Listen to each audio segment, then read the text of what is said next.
Searching, searching, searching, searching for the truth. Yeah, it's a no knock. Knock, knock. Knock, knock. Knock, knock. Yeah.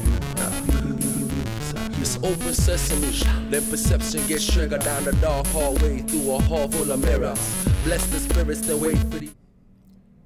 How you doing? This is Jason Deanhart with Global Time Attack. Sitting here with Mr. Dustin Williams. Dustin is a content creator, also owner of Legends Media. Also got a pretty cool JDM car collection that I've kind of picked up on as I've been researching him. And he's recently been getting into the world of Time Attack. And, going to the track on the weekends and going faster and whatnot. So that's what kind of leads us here to today. I was introduced to Dustin Williams from none other than Ken Swin. I was asking Ken about being a guest on our Every Second Counts show here. Ken could be a little bit shy, and he was like, you should talk to Dustin. He's a pretty cool dude. He's up and coming in the Time Attack world. So anyways, that's how I got Dustin's number. We were talking about this for 5 minutes earlier. We've never actually met, so it's kind of interesting to do this interview, but looking forward to it. So what can you tell me about being a content creator? How'd you get going in that? Yeah, it's pretty crazy. So basically what my content revolves around is just building my cars in my life. And it really started back when I got my first car, which was a Honda Civic. And this was before YouTube was even really a thing, or even Instagram. And so I would watch like exhaust videos on YouTube, and that's how I got like my ideas for the exhaust that I wanted on the car. So it's like, hey, I can do that. So I got my first car, the Honda Civic, and I started doing like the little Ricer stuff, like the badges, the stickers, and I was really into film and photography at that time. So I just decided, hey, let me just film it and upload it to YouTube. And I made like little 2-minute montages of like me putting a sticker on or a shift knob, and it just progressively through the years got bigger and bigger and bigger, and it turned into what it is now. It all just started with me in my driveway back at home. Wow. So first question I got to ask, because I am personally I love Honda Civic. Okay. So what year Civic? What chassis? It was a 2012. So the FG4, I think it was called. All right. Yeah. So I'll show my age. My favorite is an EG. From 1993 is 92, 95 is definitely my favorite. I actually bought a brand new one from Hardin Honda over here in Anaheim in 1995 when I was 20.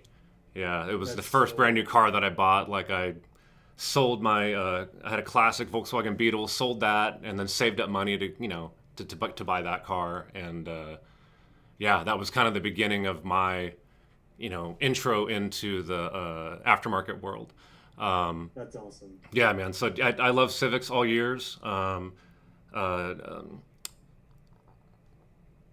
The fastest time attack car in the United States right now, arguably or factually, is Honda Civic, William I. Young from Canada. Way. Yeah. Wow. And it's still front wheel drive. It's just got, that's the thing about time attack. It's got proper power, proper aero, proper driver, proper team. And sure. it's every fast. It's awesome. That's so cool. Yeah. So is content creation, is it? I mean, to me, from researching, it looks like it's not just a full-time job, but like a full-time animal. I mean, that's what it looks like to me. Like you got to feed this thing every day. 24/7. Yeah. 24/7 nonstop. It's not like your traditional 9 to 5 where you get in the morning, get off at 5, and it's done. No, I'm constantly on the clock all the time, figuring things out, promoting, editing, all of that stuff, which is what I love. I mean, it's my passion, so I get to do it, every second of my life, which is really cool. Yeah, it's like you better love it. You better love it. Yeah, exactly. The funny thing is, what a lot of people don't know is I actually graduated college in criminal justice, and before I made the leap to do this full time, I was about to be a police officer. So, interesting. Okay. When I graduated college, I had an opportunity to come out here and do a little work for some of my friends, and I did my own video work on the side, and I was able to eventually branch off and do my own thing full time. That's great. That's great. What can you tell me about Legends Media? Yeah, so Legends was it all started as my media company. I used to do a lot of freelance videography for different brands, car dealerships, stuff like that. And so Legends Media was my business at that time. So when I was able to branch off and do Legends as my own thing and not work for anybody else, and as well as do my own vlogs and build my own cars, Legends turned into my brand, so call it. So kind of my merchandising, so that people can support me and support the brand, things like that, and just turn into something on the channel that was more than just a videography business. So it just gives me another outlet to be creative and to put things out to my subscribers. And do you also service clients as well? As far as what? Like video production, like if someone wanted to hire your team to come in and do something and whatnot. I used to, but nowadays it's gotten so busy for me that I really don't have time to branch out. And here and there I will. If somebody that I know needs something done, then of course reach out. But I mean, I'm not actively pursuing different clients that I do video work. It's mainly now building the cars, getting the cars ready, doing my own lifestyle stuff, things like that. Yeah, gotcha. Yeah, it sounds like it's so time consuming that there just really isn't even enough time like to do anything else like that. For sure. So like I was getting hyped like going through your Instagram page and like looking and realizing like how many different cars that you had that were some really dope like JDM cars. You know what I mean? Like for sure. That's my passion. So like I'm gonna throw up like let's see. Let me throw up. Okay, yeah. What can you tell me about the Z? It's like a 70 Z. Okay, the 280Z. Yeah. So my wife, her dream car is a 280Z. She loves old school cars, and her car that she wanted forever was 240Z, 280Z. So this is actually a really, really cool story. It's currently being completely restored right now. But for Valentine's Day 2 years ago, I wanted to surprise her with the car. I was searching for forever. So one of my friends have been looking at OfferUp, Craigslist, Facebook, everywhere, and dead ends all the time. We found one. It was out in the middle of nowhere in Glendale somewhere, and we were like, all right, let's go check it out, because this was 2 days until Valentine's Day, until I was supposed to surprise her with the car. So we were like, let's go check it out. It says that it runs, says that it drives. Let's go see it.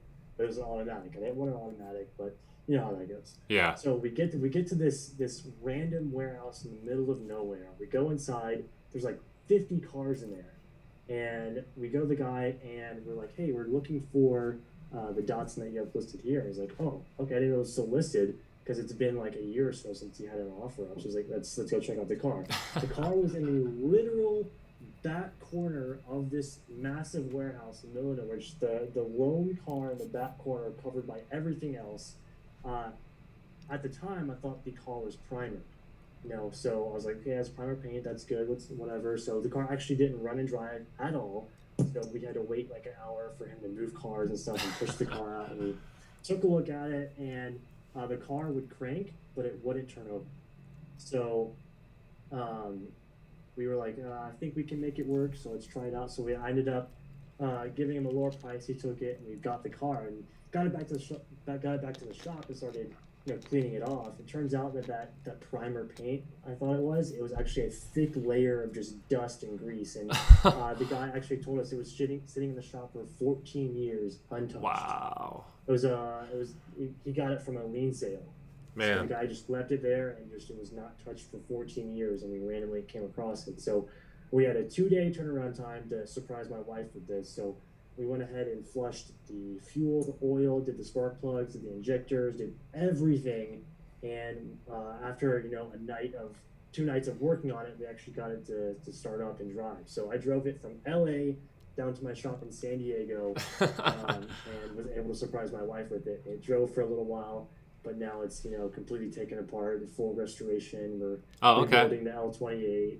Nice. New interior. We just did a fresh paint job, which is the Porsche cement gray. That's what I've got up on the screen right now is a picture from your Instagram where you're like sitting kind of like in the engine bay. Yeah.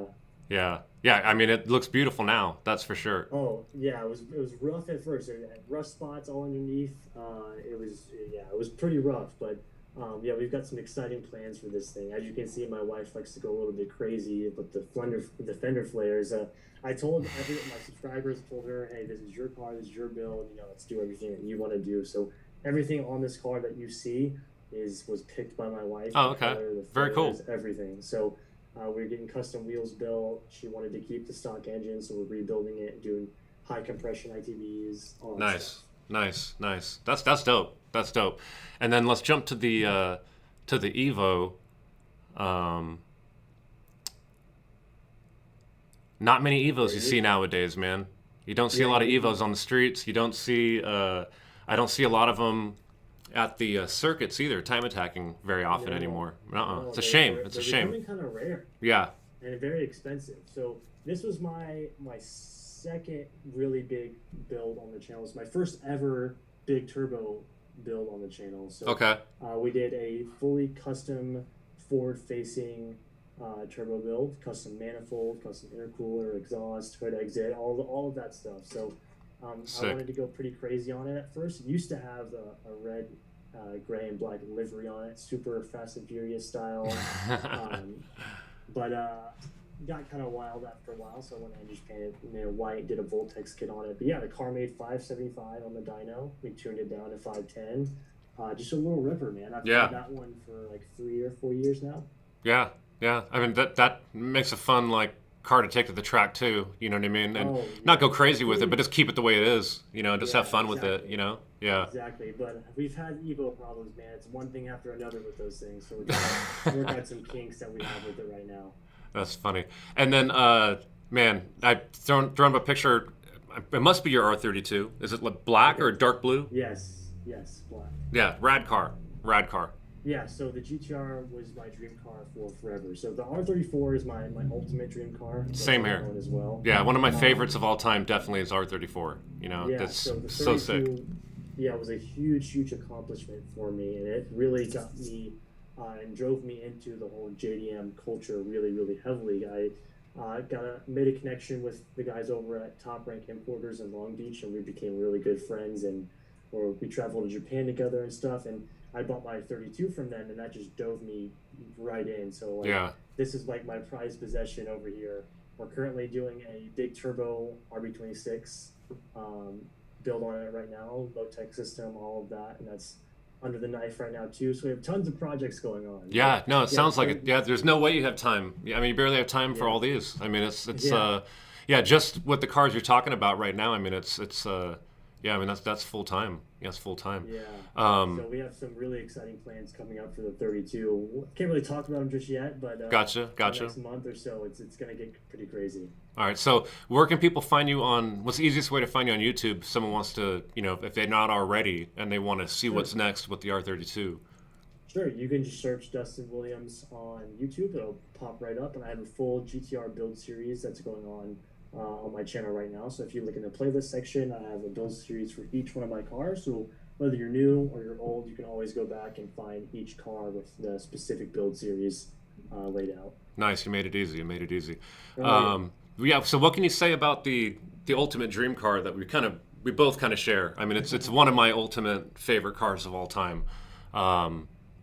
So the white R34 that I found on your page, is that it? Man, That's I'm gonna cry, dude. I mean, it's sick. That's badass, man. Rad deal. It was a long work in progress to find the right one, do the right thing. So we went to Japan 2 years prior to me buying the R34, and that year I made the decision that I wanted to work as hard as I could to purchase this car in Japan and show my viewers what it's really like to purchase a car in Japan. Oh, cool. Have it built in Japan and show them what the car scene in Japan really is like, because that's what I love. That's what got me into the car industry, is the Japanese culture, Fast and Furious, Initial D, all of that stuff. And I wanted to give a real life perspective on what it's like. So worked my ass off. We were searching for forever, and we found the right one day coming in auction, and Top Rank helped me pull the trigger on it. And 6 months later we flew to Japan, and I got to see it and drive it around, take it to all the meets, and now I go That's there, cool. a couple times a year, and it's getting built over at Midori Sabi, which is a GTR shop out there, and take it to the meets and all of that stuff, just to show like kind of like a lifestyle perspective of buying a car, building it in Japan. So is you're gonna keep it over there for how long? So it doesn't come here till 2024. Gotcha, gotcha. Yeah. Long term It game is. plan right there. Yeah. But I think that's what makes it so special, Yep. being able to see it in a limited amount of time, and Yep. when it's in Japan, you're in the Mecca. It's like it's where it's supposed to be, and I Right. think it's going to make it that much more special when it's able to be imported, knowing that I drove it out there. Number one, I took it to all these iconic spots, got Yeah. pictures, and got built out there. But when it's here, it's just going to be super clean, OEM plus, built it how it was supposed to be built, kind of thing. That's sick. That's sick. Yeah, That's the goal. super dope. Super dope. I think with like some brand new Porsches, you can do like a Germany pickup. I think where you fly out there, you pick Wow. it up, you drive it around, and then you could have it then shipped to For the sure. States or something like that. Yeah, I Yeah. think that's so. You're kind of doing that in a way, but so you legally you probably can't even bring it over here till 24, right? Correct. Yeah. Correct, Okay. yeah. Okay. So, what about Time Attack? What got you interested in Time Attack? I'm putting up a older picture of your S2000, and either you just about to jump in the car with your race suit on, or you just jumped out. But it'll pop up in a second. But I also grabbed, which I'll show later, a couple newer pictures too. But what got you into going to the track? And obviously you took the S2000 out there, and looks like Willow Yeah, Springs, Big Willow, Yeah, probably that's right there, Big right? Willow. Yeah. Correct.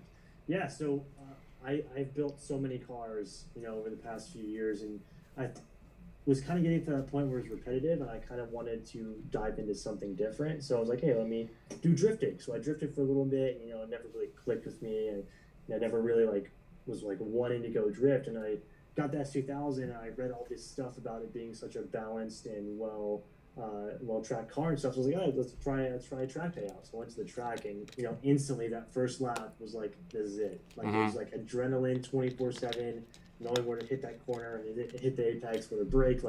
It's just like a nonstop adrenaline rush. And I think getting to track the car at like a stock, kind of like a stock build, and building it up was something that I really wanted to try out. And I thought it'd be interesting for the viewers to see. So it all worked out really well. I kind of got hooked, and pretty much every weekend I'm at the track now. Oh, okay, And, okay. Yeah, trying to That's get better dope. and better at it. Yeah. Wanting to actually compete at a higher level. So. Well, the thing is, and you obviously know this because you're practicing it, you're doing it, but the driver modification, I mean, that's the biggest number key one. to the whole thing. That a lot of people that come from modifying their cars, or from the aftermarket scene, and then they take that car to the track. You start to think like, well, more mods, more horsepower, better suspension, and not really thinking about the modifications to yourself and just practicing and just getting more seat time. And you're right, getting seat time in something basic, so you're not trying to decipher what is it on the car that's going on. No, let the car just be, the common factor in it, and let it be about every time you go out there, you getting better. You know what I mean? So Yeah, I mean, that's really good to it was hear. Yeah, it was a couple of months before I, did any suspension or anything to the car. It was just wheels and tires for the the first 3 or 4 times I was at the track. So it's really cool being able to do that, because when you do put that new suspension mod on, or whatever, you can actually feel the difference. I still don't have any aero on the car. I want a few more track days under my belt before I do the front splitter and the wing and stuff. But we just got KW Club Sports and the OS Geiken diff, because my diff exploded after my last track days. But it's crazy the difference that just like the little things, even the degrees of your alignment can make. It's just crazy. So I think that I definitely did it the right way, tracking a stock car and, doing one by one every other track day. So it's been a blast. Yeah, it's addicting. If you've got competitive spirit, then it could become something that people latch onto, and it becomes competitive because you're competing against yourself, And then when you get into a playing field where you're also now competing against other drivers and their cars and their teams and what they're doing, it just brings a whole nother level of kind of fun stress, you know what I mean, and anxiousness, you know what I mean, and just pressure is really the word I was looking for. You know, and pressure creates diamonds is corny, but I mean, you know, at the end of the weekend when the pressure's off and, you know, you accomplish something or you almost did or you learned something, it's like it's so fun afterwards to, you know, crack open an ice cold beer or water or whatever you drink, you know what I mean, and talk with other drivers about the weekend and what went down. And Oh, absolutely. yeah, it's a good time, man. It's I'm addicted to just hosting the events. You know what I'm talking about? Like just being there with you guys, you know what I mean, and you know, just putting the competition on and just kind of somewhat living like vicariously through like what's going on out there. And you know, in a way, I'm kind of like fans of a lot of the drivers and the teams and like what they're doing. Just because it's cool to see. It's, you know, otherwise why would I be doing it? I'm not throwing time attack events to make money because they don't really make any money. You know what I mean? It's really just about the fun. You know what I mean? And having a good time and trying to do what we can to put this sport on a bigger map or for sure. create a bigger footprint on the map for it in the racing world is really what I'm trying to do. So my next question after like, what got you? Okay, well, yeah, you said you kind of were trying out drifting, and then you kind of naturally then you ended up, you know, obviously you're doing that at the track, so then you tried, you know, not drifting at the track, and that you kind of got hooked that way. So what are some of your plans like for in the time attack space? You know what I'm saying? And to bringing that up, I'm going to show a picture of you look super stoked that the front end is on the car and the roof, which to me looks like full Spoon Sports. Yeah, everything's going on. Yeah, working with Spoon on the S2000. So my goals, you know, ultimately is to compete competitively in time attack. I love the sport, and I'm putting the time and I'm putting the practice in, and I really want to get out there and actually, you know, competitively get some track time. So that's the goal ultimately. But cool. Right now, you know, just trying to dial everything in, get my driving style down, you know, kind of learn my style, stuff like that. And we're building the car right now, full Spoon kit. We're working with Spoon on it, and it's going to be pretty awesome. Great. Oh, there we go. Lost you for a second. And I'm flipping to the picture of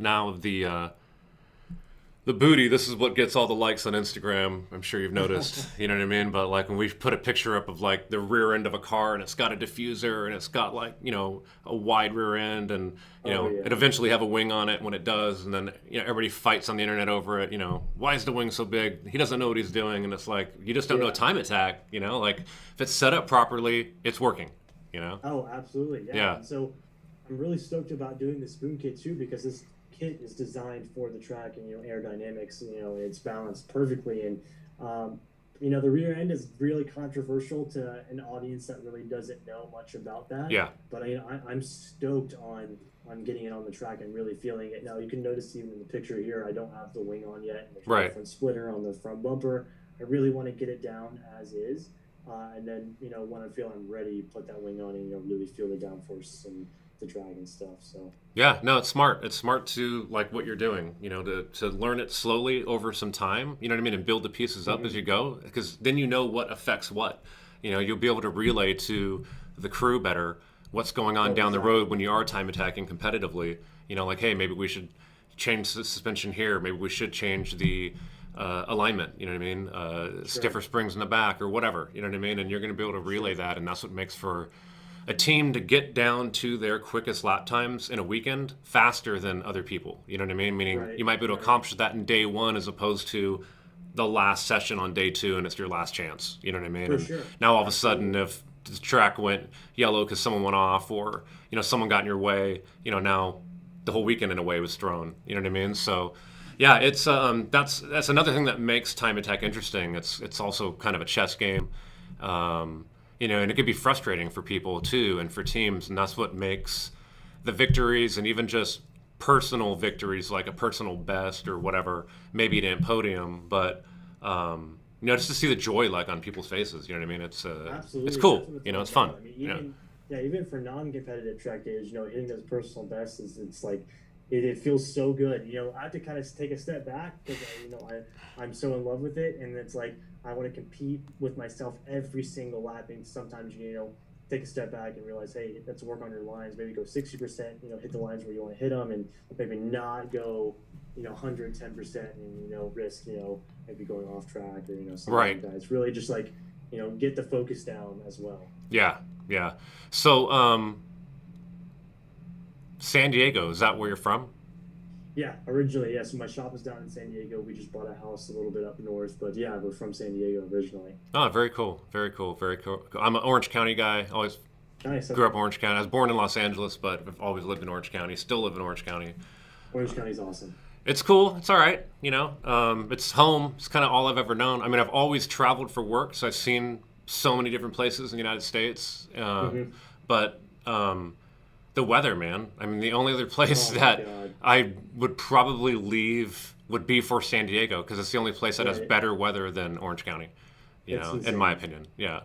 It's insane. Yeah, the weather's really nice in San Diego. I love it down there. So, what did you do in high school? Like, what kind of kid was like Dustin Williams? I was super into sports, and I was such a diverse kid. Like I love sports, but I was super into film and photography. I did theater in high school, and I loved cars. So I think the whole theater and film and photography thing kind of plays a role into me doing this for my life now. So, Yeah, most definitely. For sure, I could see that. so Yeah. very, very diverse all over the place. But I think that's And the what sports really- background's definitely like, the competitiveness. Oh my God! Right? Yeah, because I'm extremely competitive. But when I hop in that car, it's game time. Yeah, so what kind of sports did you play in high school? I played football, soccer, and I ran track. Yeah, so you've always been a So busy year guy. round. You've always been a busy guy, Yeah, it sounds like. year-round. Because if you're also doing film, acting, you're in drama class and stuff like that, and then all three sport every season, you know what I mean? Yeah, that's no, Yeah. again, that's no time off, like no time off. Yeah, it was super cool though. My English teacher in high school let me and a couple of buddies, instead of writing our English papers, I'd get to film a little skit having to do with whatever book or whatever. Oh, that's cool. In place of a paper, and so she played it for all the classes that we had that day. It was just a really cool thing that I was able to do. That's pretty dope. That's pretty dope. It's like foreshadowing into, Yeah, what was to come exactly. down the road. You know what I mean? That's pretty dope. So you were already into cars, like in high school. I was kind of like a little bit of a late bloomer. Like for me, it wasn't really till I was like a senior where I really got more like, Okay. and started going down that road of like loving Japanese cars. Sure. But so what was your first car? So I first started tinkering with me and my dad had dirt bikes. So we'd have dirt bikes in the garage, and when I was really young, he showed me Fast and Furious, and brought me the magazine. So I always wanted to have a car to work on in the garage. Even if I had nothing to do, I would go out there and take a wrench and just sit and look at my dirt bike 'cause I wanted to work on it. Yeah. So my first ever car that never really modified it was a Dodge Charger. I had one of like the 2006 newer ones that was just a hand-me-down from my dad. Didn't really work on it too much, but I was, always went to the car meets and the cars and coffees and stuff, and the stock Charger. And, Yeah. That's when I would start watching the exhaust videos of exhaust and stuff. And then when I graduated, I was actually able to buy the Honda Civic. Gotcha. And, I think I was drawn to the Honda Civic because of all of the culture that Honda has, and looking on YouTube and reading online, seeing in the magazines, it was all Honda at that time. It's like, Yep. hey, let me get a Honda Civic and let's start with that. And so I did, and that's what really started everything. The modification, we did the exhaust, everything. Gotcha. Yeah, that's what's.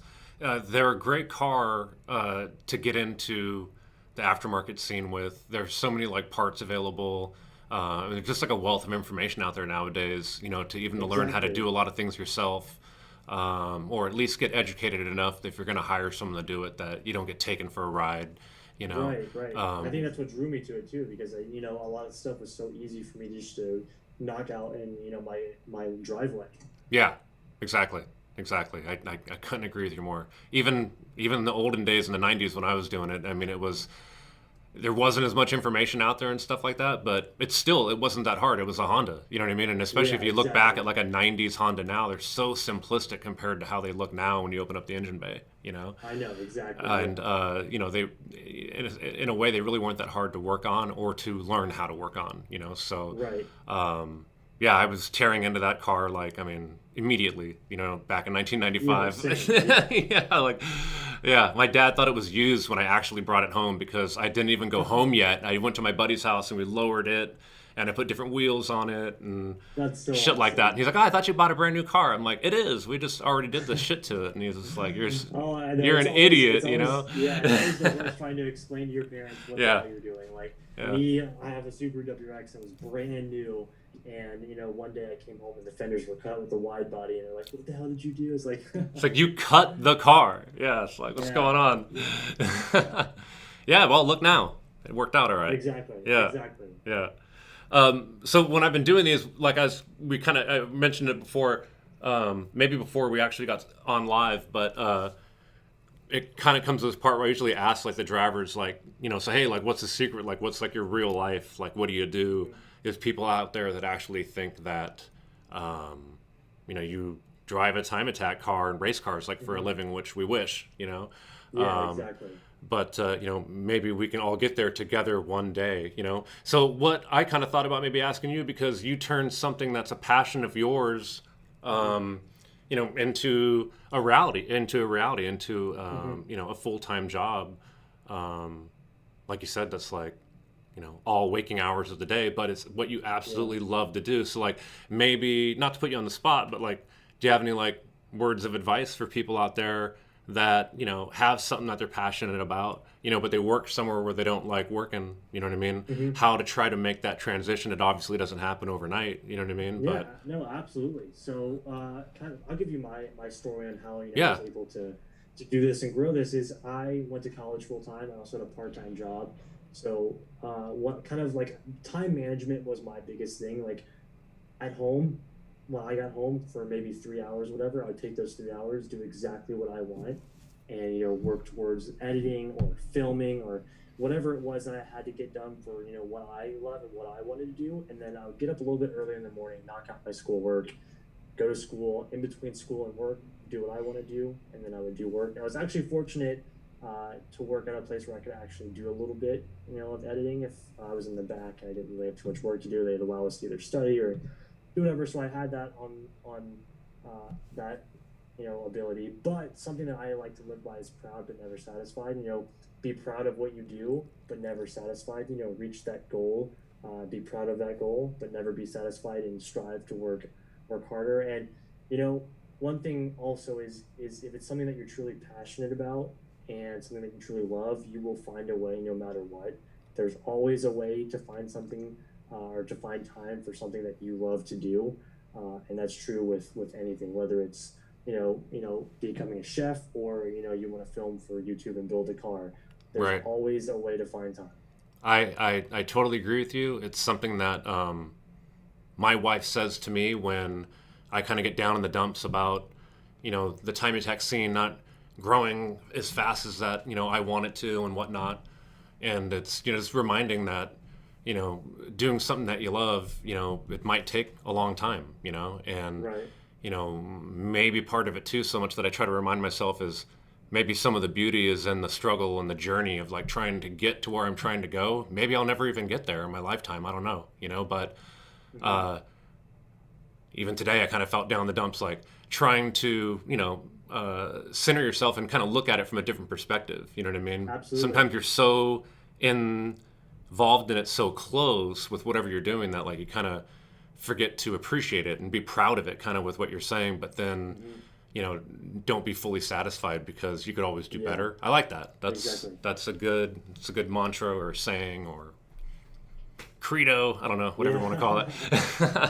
For sure. Right. Because I know I'm in the same spot, so it's cool to be able to show the journey. Yeah. No, that's great, man. It was nice to get to talk to you. We'll definitely have to, you know, talk offline. You know, get together. Absolutely. You know, we've got the Global Time Attack Buttonwillow event. It's still on and happening November. Yeah. 13th to the 15th. 13th to the 15th. So it's Friday, Saturday, and Sunday this year. Friday is a load-in day. We'll have practice available if you guys want it. And then official sessions all day Saturday and Sunday. You don't have to be there Friday. You could roll in Saturday. If you only were going to compete one day, you got to pay for the whole thing. But if you wanted to show up Sunday, as long as you're on the roster, like before Wednesday, you're good to go. This event usually sells out, so people should think about signing up early. Registration just opened up. Okay, so like you don't have to what am I trying to say? Qualify for that. You could just, if you want to drive, you go in. Well, how does that work? It determines on how many people are trying to sign up for it. So and usually I'd probably say the last 5 years it sells out about a month beforehand, and it usually just takes about 60 days to sell it out or so, to be honest with you. And so what I normally do is I try to massage who I let in and out, you know what I mean? Because I don't want it to be about the fastest people at registering to sign up. Right. I want the fastest cards there, you know what I mean? Exactly. So, not to, diss anybody, but, I hold a few spots in every class for the heavy hitters, you know what I mean? So, oh, yeah, as you should. In the unlimited class, I'm hoping that, for the unlimited class, I'm hoping that the Canadian border opens up by that time. So guys like William I. Young, with the fastest Civic in the world, could bring his car, and guys like James Hooton could bring his car, his Type R. And then there's like Chris Boersma, another Civic in the limited class. That's really awesome. There's a bunch of guys out there. Can Jam, they actually won it in their Subaru a few years ago, the black and yellow one. I don't know if they'd be able to make it, but right now they don't even have the option. You know what I mean? So I'm hoping that the border opens up. If it doesn't, I'm still going to throw the event either way. Is this going to be for all of us in the continental United States? So a long time ago, it used to be an invite only. Then I've opened it up to the public. Now I'm kind of in a way, it's open, but I semi kind of, close it a little bit. You have spots. Yeah, and I have some spots. So, so one thing that we do is to stop people that don't have any experience on the track from even signing up and wasting their time and paying for me to refund their money. You know what I mean? I have people do what's just called a pre-registration, where there's just like a mail sign-up form on the website. First, last name, what your car is, driving experience. Just tell me your driving experience. So if I don't know your name and I don't already know you're like, oh, you're, Marcos Malonis, and I already know all of his experience, you know what I mean? So I really, as long as when I see his name, I don't even read what he wrote in his experience, because they usually write a joke. You know what I mean? But like if I didn't know you and you put your name in there, you know what I mean? And you said, oh man, I've done one track day, that was no passing, and I did 4 autocrosses. Can I sign up? I'm going to tell you need more track time, and technically you need an SCCA advanced time trial license at the minimum, or comparable experience. So if you came, let's say, and you were a big NASA supporter, and that's where you always ran with, was the NASA organization. So you don't have an SCCA time trials license, but you've got, years of experience with NASA, which, that's comparable experience to me. So as long as you just become an SCCA member, I'll make sure SCCA adds the advanced, or actually the pro time trials license, to your membership, and then now you legally can run at any Global Time Attack or Super Lap Battle COTA event. So even someone like yourself, for instance, right? Let's say if you're going to a bunch of like VTech Academy stuff out here, a bunch of Speed District stuff, out here in Southern California. SCCA is not here very often in Southern California, especially this year with all the COVID stuff going on. Sure. So it would be tough for someone like yourself to get, 4 or 5 weekends in or more with SCCA in order to get the advanced license. It usually takes people anywhere from 3 to 6 track weekends, Right. So you would just have to show me in that box, like, well, hey, I've done, a dozen track days at Buttonwillow, here's what I run. You know what I mean? Like sure. With these organizations, I've done Big Willow, I've done this, and if it's comparable, then I'm going to just tell you, hey, yeah, just go ahead and get your membership. Once you get it, let me know. I'll get the license added to it, and you'll be good to go for November. Oh, rad. Okay, cool. Yeah. So again, I just have people go through a little bit of a hoop because I'm trying to throw the safest but fastest competition that we possibly can. Absolutely. So I want to make sure that all the drivers out there can trust that every other driver out there knows enough about being out there and how to be safe and whatnot, and about what our format is. And it's high closing speeds, it's open passing, and if you're got a fast car and you're in like the A group or the B group, there's fast cars out there. Oh, for sure. In the A group, you're talking sub 145 cars at Buttonwillow. Some 140 sub. Even in the slower classes, I mean, they're sub 2. I mean, it's become amazing. It used to be back in the day like, oh man, do you run sub 2 at Buttonwillow? It's like, that's quick. Now it's like, dude, you better run sub 2 at Buttonwillow. Yeah, for sure. That's awesome. See, that's what I love, though. That's what I love. So I'm excited. That's awesome. Yeah, what's kind of neat about Time Attack in a way, because like the times, it reminds me in a way like how baseball's so stat heavy, and you look back at stats in baseball, you know what I mean? Like, oh, well, long time ago, this guy batted this average, and, this is the home run record at this place. This is how far he hit it over here. And with Time Attack, there's lap time records for different classes, like at every track. Mm-hmm. You know what I mean? So depending upon like where your car falls, if you end up building your S2000 out, and I don't know if you're positioning it to maybe be in the limited class or the street class, but either way, there's certain records attached, overall for that class, and then also a drivetrain too, So if it ends up being in the street class, you could be like the overall track record holder at Buttonwillow, or you could be just the rear-wheel drive one. You know what I mean? Right. Or that makes sense. Yeah. So we got rid of dividing up the classes between the subdivisions of drivetrains a couple years ago. So now it's tougher for the front-wheel drive cars now to podium. Yeah. But we still recognize records for the drivetrains and give mad love for that, because that's really what it's all about. But for the podium, Time Attack's it's kind of like a gladiator brawl. It's like, are you a big buff guy? Am I a small buff guy? Or am I a fat guy? You know what I mean? Yeah. Do I have a, I don't even know what they're called. You know what I mean? But like the thing with the ball on it, with the spikes, you know what I mean? Or has this guy got a spear? Like, and those things, they had different weapons, you know what I mean? And it's kind of like, well, I'm a master with the nunchucks, you know what I mean? Or whatever it may be. So it's like, Will Young is a master of front wheel drive right now. And he has been for a while.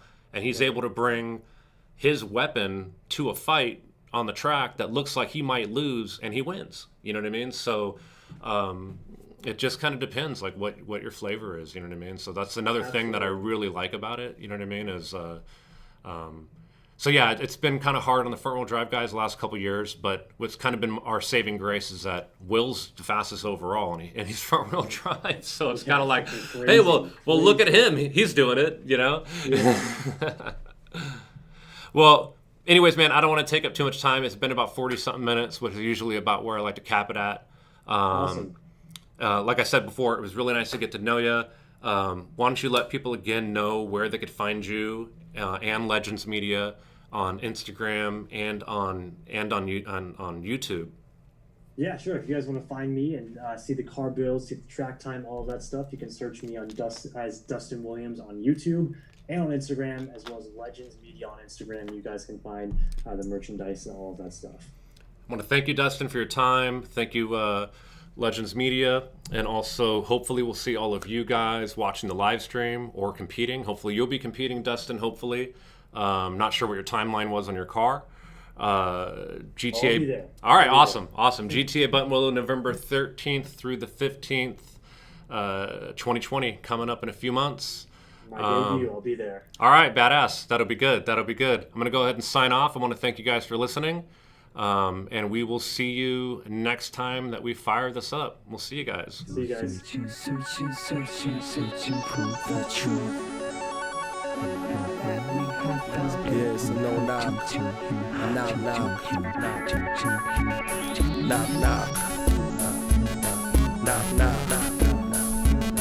yeah. It's open sesame, then perception gets triggered down the dark hallway through a hall full of mirrors. Bless the spirits that wait for the eclipse of smoke and split black lips. Speak the power